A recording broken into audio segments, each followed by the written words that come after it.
아멘. 오늘 잘 오셨습니다. 인사하시죠. 당신님들 때 곁에 있겠습니다.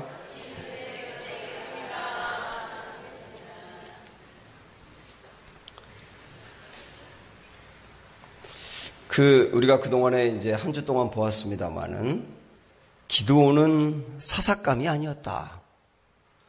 그의 성격도 그렇고 믿음도 그렇고 여러 가지 면에서 함량 미달인 사람이었는데 어떻게 이렇게 자격이 없고 부족한 사람을 다듬고 깎아서 위대한 지도자로 만드시는가? 그 하나님의 열심에 대해서 초점을 두고 지금 우리가 보고 있거든요. 오늘 이제 드디어 7장으로 넘어왔는데요. 7장에 보면 우리가 어릴 적부터 들었던 그 유명한 전쟁 이야기, 기드온의 300용사와 13만 5천 명이나 되는 어마어마한 그 적들이 싸워서 승리하게 된 이야기, 그게 이제 시작이 됩니다. 그 말씀을 보면서 어떻게 이렇게 부족한 기드온이 이렇게 위대한 용사가 될 수 있었을까? 그동안에 몇 개를 보았습니다만은 우선 지난 시간에 봤던 대로 하나님의 영이 그에게 임하니까 가능하더라. 그래서 성령으로 충만해진다는 게 이렇게 중요하다는 것을 우리가 깨달았고요. 오늘 우리가 또 하나 잠깐 보고 넘어갈 것은 이런 것도 생각할 수 있습니다. 기드온이 강한 것을 상대하다 보니까 강해지더라는 거예요. 원래 그렇지 않습니까? 운동에서도 나보다 못하는 사람이나 나와 수준이 비슷한 사람과만 계속 경기를 하면 그 수준을 벗어나지는 못합니다. 그런데 나보다 실력이 월등히 나은 사람하고 자꾸 상대하다 보면 나도 모르는 사이에 실력이 급상승하는 겁니다. 왜냐하면 강한 것을 상대하다 보면 강해지거든요. 이 바둑을 저는 못하지만 바둑하는 분들도 그러더라고요. 하수하고만 하다 보면 하수가 된답니다. 근데 고수하고 하다 보면 고수가 된다는 거예요. 그런 맥락에서 하나님은 기드온을 아주 강한 사람으로 만들기 위해서 바알과 싸우게 했던 겁니다. 바알과. 너 이 땅에 있는 바알 신상들을 무너뜨리고 내 집안에 있는 우상을 타파해 버려라. 그때 기드온은 두려웠다 그랬죠? 두려웠어요. 마을 사람도 두렵고 아버지도 두렵고 미디안도 두렵고 또 뭐가 두려우냐면 이런 것도 있을 수 있는 겁니다. 우상은 사실은 존재하지 않는 것인데 사람들이 만들어 놓고 있다고 생각을 하는 거잖아요. 그런데 그때 당시 사람들은 바알신이 실제 존재하고 그리고 바알신이 능력이 있고 농사를 주관하기도 하고 사람들을 죽이고 살리기도 한다고 생각을 했었습니다. 기드온은 그 바알과 싸운 겁니다. 만약에 진짜 바알이 존재한다면 기드온이 죽거든요. 그런데 싸운 거예요. 그런데 우상 그 신상을 타파해 버렸는데도 기드온이 살았단 말이죠. 그래서 그 강한 한 민족이 섬기는 신이라고 하는 강한 상대하고 싸워서 승리했단 말이에요. 그러니까 기드온의 용량이 커지게 된 겁니다. 그래서 기드온이 그 바알과도 싸워 승리했다는 의미로 오늘 여러분 1절에 보시면 기드온의 이름을 이렇게 표현합니다. 여룻발이라 하는 기드온. 여룻발이 뭐예요? 여룻발 앞에서 잠깐 나왔었는데 바알과 싸워 승리했다. 바알과 싸워 승리한 사람이라는 개념으로 여룻발이라고 하는 이름을 붙여준 겁니다. 그렇게 되니까 강해지더라는 거예요. 하나님은 우리를 강건한 그리스도인으로 만들기 위해서 때로는 강한 상대와 싸우도록 할 때가 있습니다. 강한 고난이 밀려올 때가 있어요. 정말 내가 감당하기 어려운 강한 고난이 폭풍처럼 밀려와서 나를 힘들게 만들 때가 있는데 사랑하는 여러분, 오늘의 이 말씀을 마음에 새기시면서 강한 고난과 싸우게 할 때는 하나님 나를 강하게 만들어 가시는 과정이다. 이렇게 받아들이시면 되는 겁니다. 절대로 주눅들지 마시고 낙심하지도 마십시오. 싸워 승리할 때 하나님 나를 키워간다는 얘기죠. 어떤 때는 마귀의 시험이 굉장히 강하게 올 때가 있습니다. 그럼 마귀와 상대하게 하는 거거든요. 마귀라고 하는 존재가 여러분 얼마나 강합니까? 근데 그 강한 마귀와 싸워 승리하게 하심으로 우리의 영적인 용량을 키워내시는 거죠. 그래서 강한 거와 상대하면 강해진다. 그래서 기드온은 강해진 거다. 이걸 우리가 한번 잠깐 생각하고 넘어가면서, 자, 이제 기드온이 13만 5천 명의 적들과 이제 대면하게 되거든요. 자, 1절 한번 보시죠. 시작. 여룻바알이라 하는 기드온과 그를 따르는 모든 백성이 일찍이 일어나 하롯셈 곁에 진을 쳤고 미디안의 진영은 그들의 북쪽이요 모래산 앞 골짜기에 있었더라. 드디어 이제 이 미디안과 연합한 백성들과 싸우게 되는 겁니다. 하롯셈이라고 하는 그 셈 곁에 양쪽에서 이렇게 진을 치고 있는데, 이 미디안의 군인들은 뒤에 나옵니다만은 13만 5천 명이에요. 13만 5천 명. 이 숫자가 얼마나 많았는지 한번 뒤로 넘어가서 12절로 한번 보실까요? 12절. 미디안과 아말렉과 동방의 모든 사람들이 골짜기에 누웠는데 메뚜기의 많은 수와 같고 그들의 낙타의 수가 많아 해변에 모래가 많은 같은지라. 얼마나 숫자가 많은지, 메뚜기가 잔뜩 몰려오는 것 같은 그렇게 많은 숫자였고, 그리고 바닷가에 모래와 같이 많았다, 이렇게 표현하고 있습니다. 이들과 싸우기 위해서 모인 숫자는 얼마였어요? 3만 2천 명이었습니다. 3만 2천 명. 이 3만 2천 명이 싸우게 되는데, 자, 우리가 뭐 숫자 아니까 읽어보지 않을게요. 그런데 참으로 희한한 일은 하나님께서 이 숫자가 많다는 거예요. 그래서 이 숫자를 빼가지고 돌려보내라는 겁니다. 2절 보세요. 시작. 여호와께서 기드온에게 이르시되 너를 따르는 백성이 너무 많은즉 내가 그들의 손에 미디안 사람을 넘겨주지 아니하리니. 너무 많다는 겁니다. 그래서 이 숫자를 가지고는 싸우면 안 된다는 거예요. 그래서 결국 나중에 돌려보내거든요. 10,000명이 남고 10,000명도 많다 그래서 나중에 300명만 달랑 남아요. 야, 하나님 왜 그러실까? 32,000명을 가지고도 13만 5천 명과 싸우기는 어렵습니다. 왜냐하면 4배 차이가 나거든요. 4배 차이로도 차이라서 이기도 어려운데 왜 돌려보내라고 하는가? 이유가 나와 있거든요. 2절. 자, 뒷부분에 보세요. 이는, 거기부터 봅니다. 이는, 시작. 이는 이스라엘이 나를 거슬러 스스로 자랑하기를 내 손이 나를 구원하였다 할까 함이니라. 이렇게 될까봐 돌려보내라는 거예요. 제가 한번 생각을 해봤습니다. 자, 3만 2천 명으로 13만 5천 명과 싸우는 겁니다. 정말 이기기 어렵죠. 그런데 완전히 불가능한 숫자는 아닙니다. 이 고대에 전쟁했던 그 기록들을 봐도 이 정도 숫자로도 이기는 일들은 가끔 일어나거든요.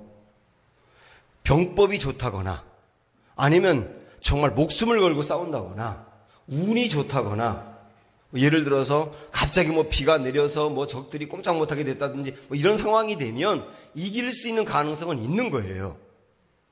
그래서 3만 2천 명과 싸워서 승리하게 되면 이렇게 말할 겁니다. 와, 우리가 정말 목숨 걸고 싸워서 승리한 거야. 운이 너무 좋았어. 뭐 이렇게 어떤 승리의 원인을 사람 쪽으로 돌리게 될 거란 말이죠. 하나님은 그런 것을 두고 볼 수 없다는 거예요. 그래서 10,000명으로 줄이고 그 다음에 10,000명이 나중에 많다고 해서 300명으로 딱 줄였거든요. 그럼 생각을 해보십시오. 300명이 13만 5천 명과 싸우는 겁니다. 이길 수 있는 가능성? 제로죠, 제로. 가능성 제로로 만들었다는 뜻이에요, 하나님은. 그래서 그때는 운이 좋아도 이길 수가 없고, 아무리 목숨 걸고 싸워도 이길 수가 없고, 병법이 아무리 좋아도 이길 수가 없는 거예요. 그래서 이때 승리하게 되면 오직 하나, 딱 결론 이렇게 남습니다. 주님이 하셨네요. 그거 외에 다른 이유나 원인이 들어올 틈이 없는 거예요. 주님이 하셨네요. 그 하나밖에. 하나님은 그걸 원하시는 거예요. 우리가 이 말씀을 우리 삶에 적용할 때 때로는 여러분, 지금 내가 안고 있는 문제도 내가 감당하기 어려울 때가 있지 않습니까? 예? 어떤 우환이라든지 내가 풀어야 될 숙제도 내 힘으로 감당하기 어려울 때가 있어요. 우리 집에 경제적인 그 여건으로는 해결하기 어려운 물질적인 문제가 있고, 그 다음에 나의 노력으로 해결하기 어려운 관계 문제가 있고, 그 다음에 아무리 내가 말을 잘하더라도 사람의 마음을 움직여야 되는데 안 될 수가 있고, 여러 가지 이런 일들이 있을 수 있단 말이죠. 가뜩이나 어려운데 하나님이 조금의 가능성까지도 빼가실 때가 있어요. 그래서 상황을 보면 더 악화되는 거죠. 그래서 이루어질 가능성이 갈수록 희박해지는 겁니다. 그리고 나중에는 제로가 되어버리는 거예요. 이럴 때가 있을 수 있습니다. 이럴 때는 하나님이 오직 하나, 주님이 하셨다. 그 고백이 나오기를 원하고요.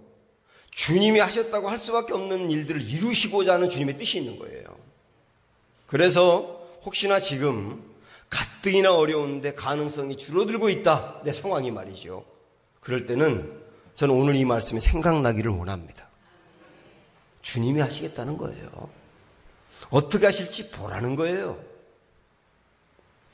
그래서 자꾸 내게 있는 어떤 가능성, 그 사람을 의지하면 될 것 같다, 그 사람에게 잘 보이면 될 것 같다, 그러면 그 사람에게 끌려다니는 거거든요. 그 사람이 눈길만 다른 데로 줘도 스트레스 받고, 내가 가지고 있는 어떤 가능성, 그거를 자꾸 의지하게 되면 그 가능성이 조금만 힘들면 그건 내 인생이 무너지는 것 같거든요. 그거 빼라는 거예요. 하나님만 남고 다 빼라는 거예요. 제가 전에 대전에 있는 교회에 갈 때 이렇게 목회를 해야 되겠다 하고 30쪽 정도 되는 이 목회 계획서를 가지고 갔어요. 아주 구체적으로 그 계획을 다 정해놓고 이대로 하면 될 거야, 분명히 부흥할 거야 라고 생각을 하고 아주 그대로 목회를 하려고 했었습니다. 그런데 안 되는 거예요. 그래서 제가 한참 힘들어할 때 한 번은 목사님들끼리 이렇게 모여서 이제 예배를 드리고 식사할 때가 있었는데, 예배 끝나고 식사하는 식당으로 걸어가는데 그 선배 목사님이 제 손을 딱 잡더니 갑자기 이러는 겁니다. 유 목사, 힘 빼. 그러는 거예요. 유 목사, 힘 빼. 저는 그래서 제가 목사님들 앞에서 이 각을 잡고 있나, 그런 생각을 했어요. 딱 그런 사람은 아닌데 라는 생각을 했거든요. 근데 그 말 외에 다르게 설명을 붙이지 않는 거예요. 그냥 힘 빼라는 거예요. 그때는 기분 나빴는데 기도할 때 자꾸 그 말이 생각나더라고요. 힘 빼. 이 분명히 하나님은 무슨 의미가 있으니까 나에게 한 말씀인데 힘 빼라는 게 뭘까? 라고 기도할 때 딱 생각나는 게 뭐냐면, 너는 목회하면서 하나님을 의지하는 게 아니고 내 목회 계획을 의지하는구나. 그런 생각을 딱 갖게 하시더라고요. 그거 빼라는 거예요. 그래가지고 제가 그 다음부터 그 30쪽 되는 분량을 그냥 찢어버렸습니다. 그리고 나서 매 순간마다 주님, 이때는 어떻게 해야 되는 거죠? 이 새로운 일을 시작할 때 이때는 어떻게 해야 되는 거죠? 정말 주님을 의지하게 되니까 한 번도 안 한 일들을 많이 하게 되고 그러는데, 그 다음부터 사실 목회가 풀려가는 것을 보게 되더라니까요. 그래서 제가 우리 교회 오면서도 또 목회 계획을 세웠거든요. 이렇게 목회해야 되겠다. 일부러 세워봤습니다. 그런데 제가 처음에 대전에 갈 때 갖고 갔던 목회 계획하고 이번에 새롭게 수립한 목회 계획하고 상당히 다르더라고요. 그만큼 변화가 많이 있었다는 뜻이죠. 내가 의지하는 어떤 것이 하나님이 아닐 때, 하나님은 빼라고 하실 때가 있고, 우리가 안 빼면 하나님 빼실 때가 있어요. 혹시 여러분이 이런 경험들을 지금 해가시고 있다고 한다면, 역시 가능성이 줄어드는 것 가지고 너무 거기에 매달려가지고 낙심하고 스트레스 받지 마시기 바라고, 와, 하나님만이 하실 일들이 일어나고 있는 거구나 라고 하는 담대한 믿음을 갖고 주님만을 바라보고 달려가는 은혜가 있기를 축복합니다. 자, 그래서 이제 이 기도원이 돌려보내거든요. 그리고 딱 10,000명만 남깁니다. 자, 3절 보실까요?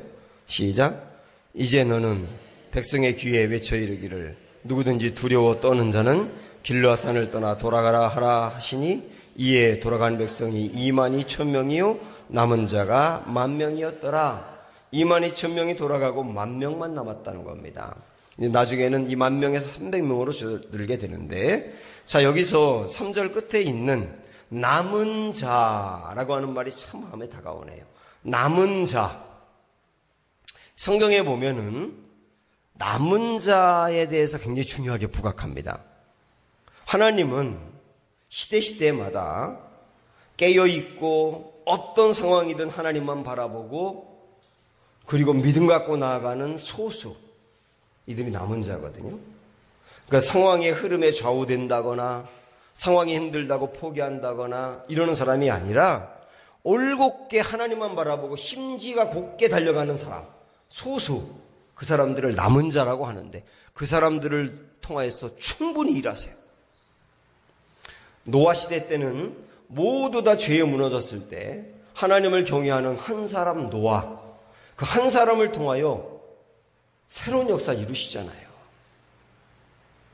엘리야 시대 때는 모두 다 바알에게 무릎 꿇고 무너져 있지만 깨어있는 소수 엘리야 한 사람을 통해서 민족의 신앙을 다시 세우잖아요. 이들이 남은 자인 겁니다.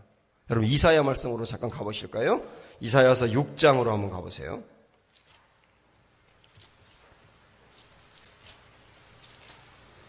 974쪽. 974쪽.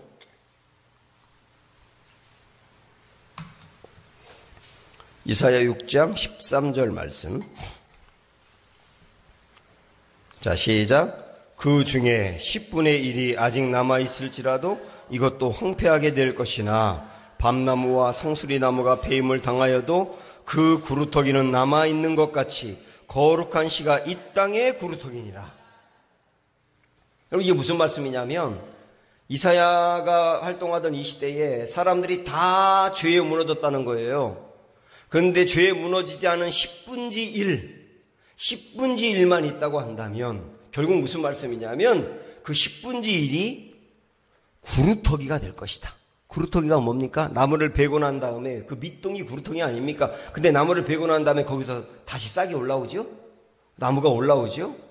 이 10분의 1만이라도 남아있다고 한다면 그들이 구루터기가 되어서 그들을 통하여 하나님이 새로운 일을 하시겠다는 거예요. 그 남은 자가 구루터기입니다. 자, 하나만 더 오른쪽으로 조금 더 가시면 이제 에레미야서가 나오는데 에레미야 5장을 한번 보실까요? 5장 1절 말씀.